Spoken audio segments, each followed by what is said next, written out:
E aí, pessoal, tudo bem? Aí sim, hein? Aí sim eu trouxe agora para vocês aquele slide que por algum lapso eu acabei deletando dessa aula, não entendi por quê. Bom, vamos lá, vamos lá. Vamos dar uma olhadinha naquele slide que são o quê? Evidências de que há influência significativa do investidor sobre a investida. São evidências. Por que que isso é importante? Porque o enunciado pode brincar com essas evidências. Por exemplo, a entidade A tem 3% das ações com direito a voto de B, você fala, olha, não há influência significativa. Ou seja, você pensa, é um investimento avaliado pelo custo, né?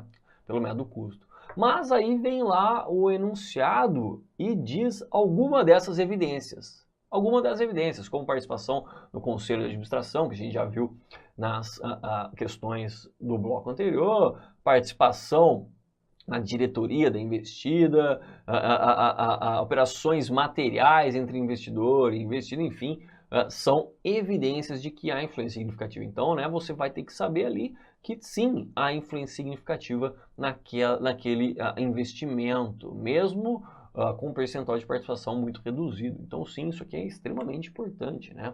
Então, olha lá. Segundo o CPC 18, a existência de influência significativa por investidor geralmente ela é evidenciada por uma ou mais das seguintes formas. Então essa primeira aqui, muito cobrada, né, nas provas, nas questões que a gente verificou no bloco anterior, então ela é a representação no conselho de administração da investida ou ainda na diretoria, né, da investida. Então essa aqui é uma evidência de que há influência significativa. Então se o enunciado falar para você que há representação no conselho de administração, na diretoria da investida, sim, trata-se de uma influência significativa. Além disso, participação nos processos de políticas, inclusive decisões sobre dividendos e outras distribuições, que a gente viu foi exatamente aquela questão, né? A questão de número 5, aqui a alternativa C, exatamente isso aqui, a influência significativa da investidora pode ser verificada pela participação no processo de criação de políticas em decisões aqui sobre dividendos e outras distribuições, exatamente o que o CESP cobrou aqui nessa prova. Operações materiais entre investidor e investida, por exemplo, né, não há aqui uma definição muito clara do que são operações materiais, mas, por exemplo, se o investidor é o único fornecedor da investida, sim, há operações materiais entre elas. Se ele pode ser o único cliente do seu investidor, também sim, há operações materiais, percebe? Pronto.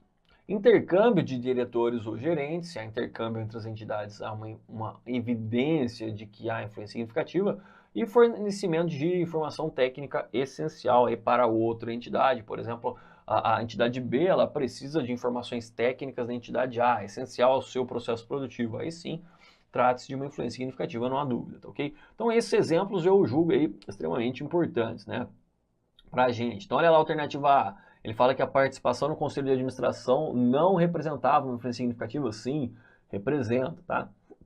Olha aqui, ficou fácil. Olha, lembra aqui da questão 5, falava de participação no conselho de administração. Olha lá, o presidente da investidora, né, integra o conselho de administração de Beta. Então, sim, é uma evidência de que há influência significativa independente desse percentual.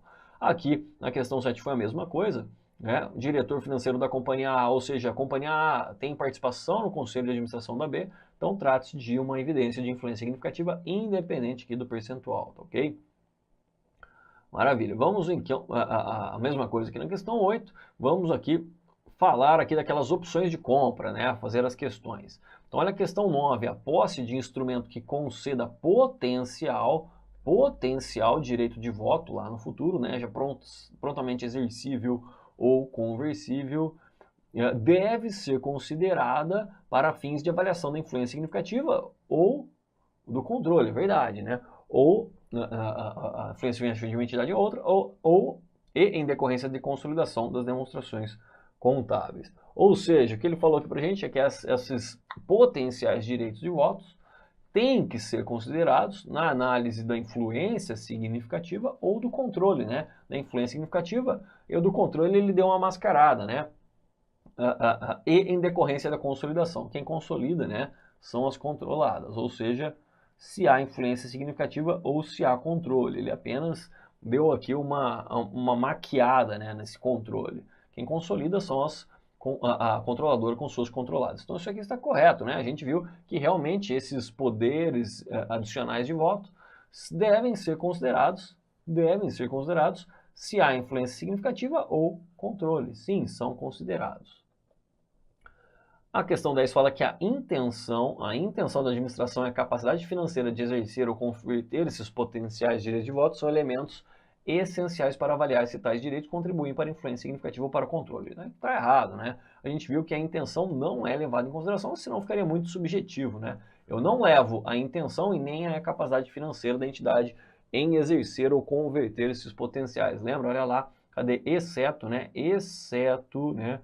A intenção e a capacidade financeira de exercermos, ok? Se a entidade não leva em consideração isso aqui. Então tá errado aí. Bom, vamos analisar agora, né, mais a fundo o médio de falência patrimonial. Eu já falei no início da aula, né, que o médio de falência patrimonial é mero ajuste, realizado para refletir alterações pós-aquisição do patrimônio líquido lá da investida lá no balanço patrimonial da investidora, lá no seu ativo não circulante de investimentos. A gente já falou do médio de falência patrimonial, que a gente vai chover no molhado, né? Chover no molhado. Então, olha lá, pelo médio de falência patrimonial, o investimento em coligada, empreendimento controlado em conjunto e controlada, deve ser inicialmente reconhecido pelo custo e o seu valor contábil será o que? Ajustado, aumentado ou diminuído pelo reconhecimento da participação do investidor, ou seja, pelo seu percentual de participação nos lucros ou prejuízos do período gerados pela investida, ou seja, apurados pela investida. A participação do investidor no lucro ou prejuízo deve ser reconhecido no resultado do investidor. Lembra do lançamento do médio de falência patrimonial?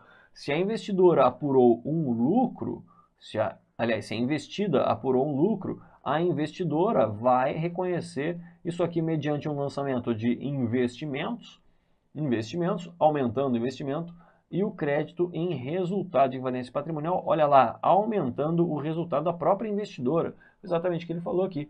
Ele diz que as distribuições recebidas da investida reduzem o valor contábil do investimento. A gente já fez esse lançamento aqui, né?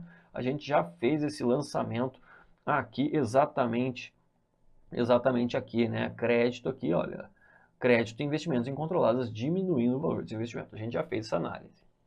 Ele diz ainda que ajustes no valor contábil do investimento também são necessários pelo reconhecimento da participação proporcional, ou seja, pelo percentual de participação do investidor nas variações de componentes de outros resultados abrangentes, ou seja, lançamentos na conta ajuste de avaliação patrimonial, ajuste acumulado de conversão, né? Ou seja, são ajustes que afetam diretamente o PL, não transitando pelo resultado, né? Então, se a investida realizou lançamento nessas contas, diretamente no seu PL, a investidora também tem que fazer esse lançamento. A gente já fez esse lançamento também aqui, né? Aqui, olha lá. Lembra que a investida apurou 10 mil reais na sua conta justa de avaliação patrimonial diretamente no seu PL. A investidora, de forma reflexa, reconheceu também seu PL ajustando o valor do investimento. Então a gente já falou sobre isso, né? Então, tais variações incluem aquelas decorrentes de reavaliação de ativos imobiliários. É lógico que isso aqui é letra morta, né? Isso aqui é letra morta para a legislação brasileira, não para as normas internacionais. Quando a gente fala de CPC 26, a gente está estudando, né, as normas internacionais, né? Mas isso não é aplicado à legislação brasileira, porque a reavaliação de ativos está proibida, né? Devido ao seu mau uso, né?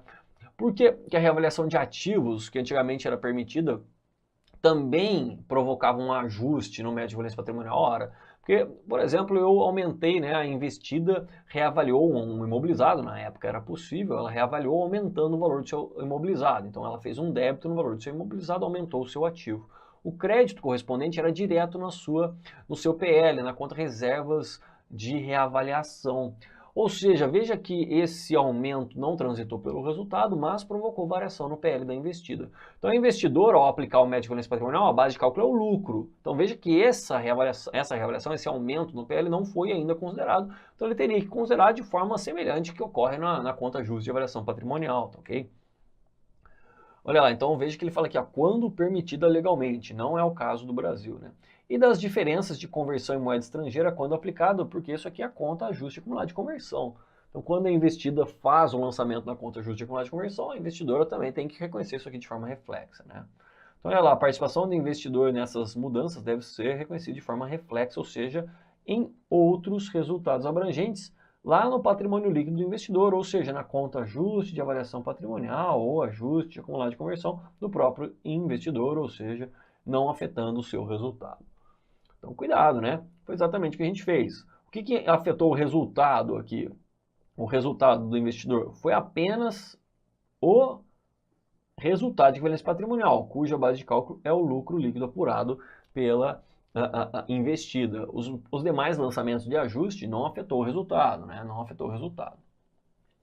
Maravilha, a gente já conversou com isso. Então, o método de equivalência patrimonial, a fórmula que a gente já conhece, é o lucro apurado pela investida vezes o percentual de participação. Vamos ver na prática como é que isso aí cai em prova, né? Questão 11 aplicada aqui em 2018, hein? Aqui em 2018, a companhia XYZ, que atua no ramo de alimentos, possui 60% do capital ordinário, né, capital votante, e total da companhia AM. Então ele tem 60%, então ele controla, né?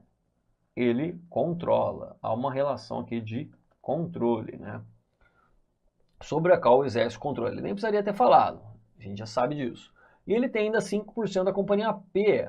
Ele diz que a investidora possui influência significativa sobre a P. Então, né, você pega, ora, independente desse percentual, você fala, ora, o professor falou que se o enunciado falar que há influência significativa, trata-se de uma coligada, né? Até aqui, realmente, é essa a situação, trata de uma coligada.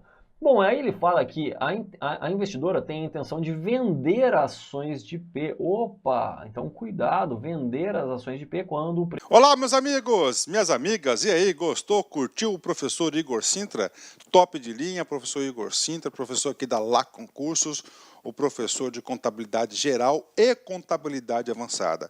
Quero fazer um convite muito especial. Primeiro, para você concluir a gravação dessa aula, você terminar essa videoaula, porque você assistiu apenas um pequeno pedaço da totalidade da aula.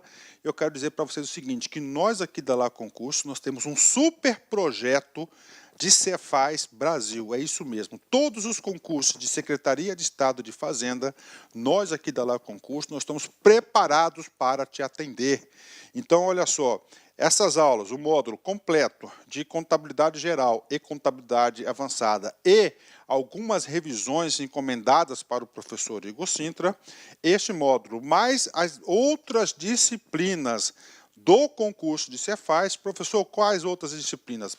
Português, matemática, os direito administrativo, constitucional, civil, se tiver, penal, qualquer direito que tiver, mais legislação específica, direito tributário e assim por diante. Nosso curso, qualquer curso de Cefaz Brasil, ele custa apenas 10 parcelas de R$60. 600 reais é o nosso curso. Este curso, nosso Cefaz, com as aulas do professor Igor Sintra, custa apenas R$600. É isso mesmo, R$600, 180 dias de acesso. Você terá direito a todas essas videoaulas de direito, de todos os direitos, contabilidade, ou seja, o curso Cefaz completo, ponto a ponto, e mais legislação específica com nossa equipe de professores aqui da Lá Concurso. Então, espero vocês. Tem um link aqui embaixo, clique nesse link que você vai lá diretamente na nossa página da Cefaz Carreira Fiscal aqui da Lá Concurso. Espero vocês, um forte abraço, fique com Deus. Tchau, tchau. Clique lá.